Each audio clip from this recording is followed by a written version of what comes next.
পৃথিবীর মানুষ এখনো পর্যন্ত মাত্র 12 কিলোমিটার পর্যন্ত নিচ পর্যন্ত যেতে পেরেছে।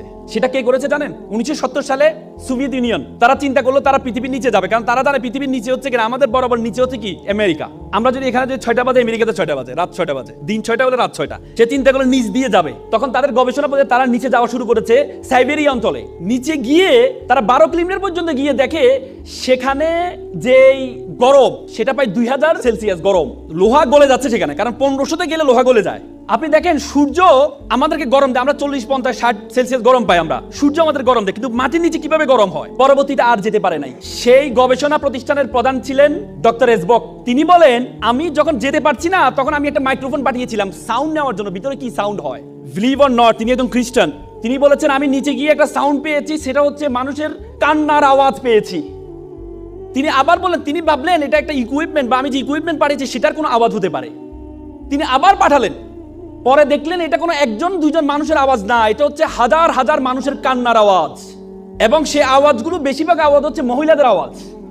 তখন তিনি স্টপ করে দিলেন। তিনি বললেন I am a communist, I don't believe heaven and Bible but I believe in hell. আমি জাহান্নামকে বিশ্বাস করি। আল্লাহ রাসূল বলেছেন বেশিরভাগ মহিলা জাহান্নামী হবে, বলেছে কিনা? এবং আমরা জান্নাতের ইল্লিন আর সিজ্জিন, ইল্লিন হচ্ছে যেখানে আমরা মৃত্যুবরণ করার পরে আমাদের বডিটাকে, আমাদের রুহটাকে ইল্লিনে নেওয়া হয়। ইল্লিন বলতে হচ্ছে আল্লাহ তাআলার যে আরশের নিচে রাখা হয় সিদরাতুল মুনতাহার পরে। আর সিজ্জিন বলা হয়, সিজ্জিন হচ্ছে জাহান্নামের টুকরা, যেটা হচ্ছে জাহান্নামের সর্বশেষ জায়গাটা সিজ্জিন। আব্দুল্লাহ ইবনে আব্বাস আল্লাহ রাসূলের চাচাতো ভাই ছিলেন। আল্লাহ রাসূলের চাচাতো ভাই আব্দুল্লাহ ইবনে আব্বাস বলেছেন সিজ্জিন হচ্ছে পৃথিবীর সর্বশেষে অবস্থিত, মানে পৃথিবীর নিচে অবস্থিত সিজ্জিন। তার মানে জাহান্নাম হচ্ছে পৃথিবীর নিচে অবস্থিত।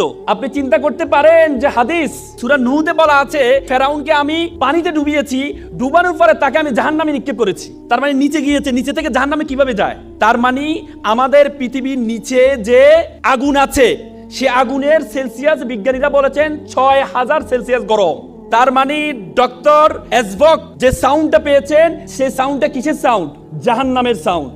বিশ্বাস করেন আমি যখন এই থিসিসটা পড়লাম, বিশ্বাস করেন আমি আমার চোখের পানি ধরে রাখতে পারি নাই যে আমরা পৃথিবীর এত জায়গায় গিয়েছি, আমরা উপরে আকাশ আসমান এত জায়গায় গিয়েছি, কিন্তু আমরা পৃথিবীর নিচ পর্যন্ত এখনো যেতে পারি নাই। মাত্র 1%, পৃথিবীর ব্যাসার্ধের মাত্র 1% থেকে কম আমরা নিচে যেতে পেরেছি, তার নিচে যেতে পারি নাই। তার মানে আল্লাহ তাআলা যে আমাদের জন্য জাহান্নাম রেডি করেছেন, আমাদের জন্য জাহান্নাম প্রস্তুত করেছেন, সেটার প্রিপারেশন আমাদেরকে নিতে হবে, সেটার প্রিপারেশন আপনাদেরকে নিতে হবে।